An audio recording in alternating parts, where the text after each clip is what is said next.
안녕하세요, 축진먹입니다. 지난 팔레스타인과의 경기 이후 많은 우려점들이 있었습니다. 하지만 우리는 월드컵에 가기 위해선 지난 일에 아쉬워하기보단 이제 앞으로의 경기를 더 잘하는 게 중요하죠. 다음 경기인 오만전에서 살펴보면 좋을 것들을 알아보도록 하겠습니다. 일단 현재 우리 조 상황을 알아보도록 하겠습니다. 우리 조에서는 이라크가 오만을 1대 0으로 이기면서 현재 1위에 올라 있고요. 나머지 가운데 4팀은 비기면서 승점 1점으로 동점 상황입니다. 하지만 요르단과 쿠웨이트가 1대 1로 비기면서 2, 3위를 차지했고요. 우리나라는 현재 공동 3위 정도로 보면 될 것 같습니다. 이 6팀 중에 상위 2개의 팀만 월드컵에 직행하고 나머지는 플레이오프를 치러야 되기 때문에 이번 경기 꼭 승리가 필요한 대한민국입니다. 이제는 상대팀 오만에 대해 간단히 알아보겠습니다. 오만은 피파 랭킹 76위, 피파 랭킹 23위인 우리나라와 많이 차이가 나죠. 또 역대 전적은 우리나라 4, 오만 1로 우리나라가 압도적으로 앞서고 있습니다. 우리나라가 유일하게 졌던 1패, 그 1패가 그 유명한 오만 쇼크입니다. 오만 쇼크는 2003년 10월 호일류 감독 시절에 아시안컵 예선에서 우리가 오만 원정 가서 3대1로 졌던 그런 경기죠. 당시 우리나라 선수들의 경기력도 엄청 좋지 않았고 2002년 월드컵이 끝나고 국민들의 우리나라 축구에 대한 기대치가 한창 높아져 있을 때인데 우리나라에겐 매우 충격적인 일이었죠. 그 다음은 오만의 주요 선수들인데요. 19번의 공격수 모하메드 알가프리, 7번의 측면 자원 이삼 알 샤브히, 그리고 공격형 미드필더로 뛰는 알 야마디가 있습니다. 이름이 비슷하니 등번호 7번, 10번, 19번을 기억하시면 될 것 같습니다. 지난 이라크와의 경기에서도 위협적인 장면들을 이 3명이 만들었죠. 그 다음 중요한 건 우리의 선발 라인업이겠죠. 저는 오만전의 선발 라인업 역시 팔레스타인전과 거의 동일할 것으로 예상됩니다. 왜냐면 지금 홍명보 감독은 무조건 승리를 해야 되는 상황이기 때문에 라인업은 더 보수적으로 구성할 수밖에 없고 자신이 믿는 베스트 11으로 한 번 더 갈 수밖에 없을 것 같습니다. 골키퍼 조현우, 우풀백 황문기, 센터백 김민재, 김영건, 그리고 왼쪽 풀백이 서령우가 아프지 않다면 서령우의 가능성이 높고요. 그렇지 않았을 경우엔 이명재가 예상됩니다. 중앙 미드필더 조합은 정우영, 황인범, 이재성이 예상됩니다. 왼쪽 손흥민, 오른쪽 이강인에 일단은 원톱을 주민규로 예상해 보겠습니다. 하지만 지난 경기에서는 후반전에 들어왔던 오세훈이 기회를 더 많이 만들었기 때문에 오세훈의 선발 가능성도 배제할 수는 없습니다. 그냥 전체적으로 큰 변화는 없을 것 같다고 봐주시면 될 것 같습니다. 자, 이제 우리가 전술적으로 어떤 것들을 주의 깊게 봐야 할지 그리고 어떤 것들이 개선됐는지 확인해야 할지 한번 말해보도록 하겠습니다. 일단 기본적으로 홍명보 감독은 라볼피아나 빌드업을 섞어서 플레이하기 때문에 이렇게 정우영이 센터백 사이로 내려갔을 때 양쪽 풀백을 올리면서 황인범, 이재성과의 거리가 너무 멀어지는 단점이 있었습니다. 그래서 공이 가운데 쪽으로 나가지 못하고 계속 사이드 쪽으로 공이 도는 U자 빌드업의 형태를 갖추게 되었는데요. 이런 것들이 얼마나 개선되어 전진 패스의 비율이 얼마나 늘어나는지 확인해보면 좋을 것 같습니다. 우리가 그간 펼쳐온 경기들에서 수월하게 후방 빌드업을 풀어나갔을 때는 이렇게 정우영이 굳이 센터백 안으로 들어가지 않고 반칸 정도 앞에서 공을 받아주면서 풀백 중에 하나가 빌드업을 지원해주는 구조로 플레이했습니다. 그러면서 선수들 간의 간격을 좁히고 하프라인을 넘어갈 수 있었죠. 오만의 전방 압박이 거세지 않다면 정우영이 굳이 센터백 사이로 내려갈 필요는 없을 것 같습니다. 혹은 좌우 풀백을 모두 공격적으로 쓰고 싶을 땐 황인범이나 이재성 중에 한 명이 내려와주면서 센터백들이 공을 줄 경로를 늘려주고 조금 더 안정적인 빌드업을 할 수도 있겠죠. 또 지난 임시감독 체제에서는 황인범이 좀 많이 내려오면서 왼쪽 풀백과 함께 포백을 만들었던 경험도 있고 그 앞에 정우영이 빌드업을 받아주면서 4-1 형태의 빌드업도 생각해볼 수 있겠습니다. 겉으로 보이는 빌드업의 형태가 중요하다기보다는 어떻게 선수들 간의 간격을 유지하면서 센터백들이 패스줄 경로를 많이 확보를 해놓는 게 중요한 것 같습니다. 또 지난 경기에 황인범, 정우영, 이재성, 황문기, 이강인 이런 선수들이 오른쪽에 치우치면서 상대 선수들도 끌어당겨서 오른쪽에서 과부하가 됐을 때 왼쪽 윙어 손흥민이나 서령우 쪽으로 얼마나 반대 전환이 자주 나가는지도 중요합니다. 결국에 상대방의 밀집 수비를 뚫으려면 이런 큼지막한 반대 전환의 빈도가 높아질수록 더 쉬워지기 때문에 지난 경기에 비해 이런 반대 전환이 많이 나와야겠죠. 홍 감독 스스로도 인터뷰에서 반대 전환이 많이 안 나왔다고 언급을 했었죠. 이런 상황에서 서령우가 손흥민 등 뒤로 오버래핑을 가준다든지 아니면 하프스페이스로 언더래핑을 가주면 손흥민의 파괴력을 더 극대화할 수 있을 것 같습니다. 또 이렇게 개인 능력이 좋은 손흥민이나 이강인 같은 우리 윙어들한테 상대방이 2명 정도의 수비가 붙을 가능성이 매우 높습니다. 그런데 이런 상황에서 손흥민에게 지원오는 움직임이 없다면 우리는 스스로 손흥민을 고립시키는 거고요. 그럴 때 풀백 같은 선수들이나 센터백이 지원 오면서 이렇게 시야가 열린 상황에서 공을 받고 그때 원톱 선수를 비롯해서 이재성, 황인범 등이 박스 침투를 하면서 바로 크로스를 올려주는 이런 패턴도 생각해 볼 수 있을 것 같습니다. 공격 방식은 상황에 따라 다양하겠지만 어쨌든 이렇게 손흥민에게 2명 이상의 선수가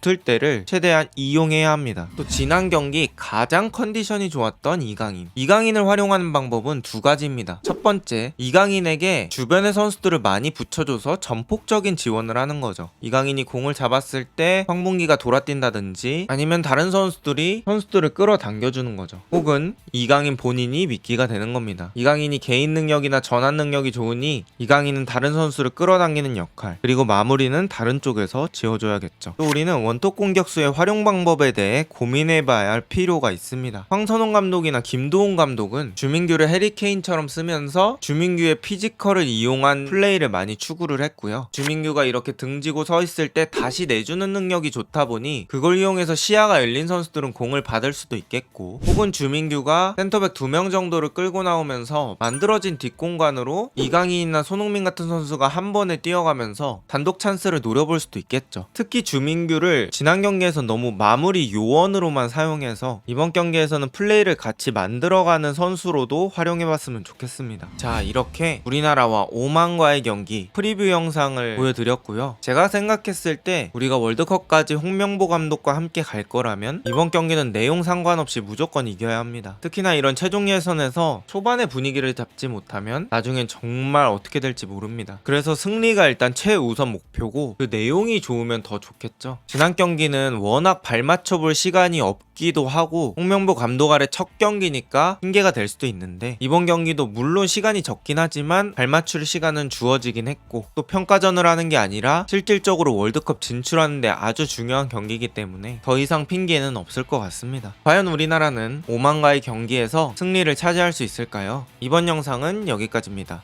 비슷한 영상이 궁금하시다면 구독 부탁드리고 좋은 하루 되세요.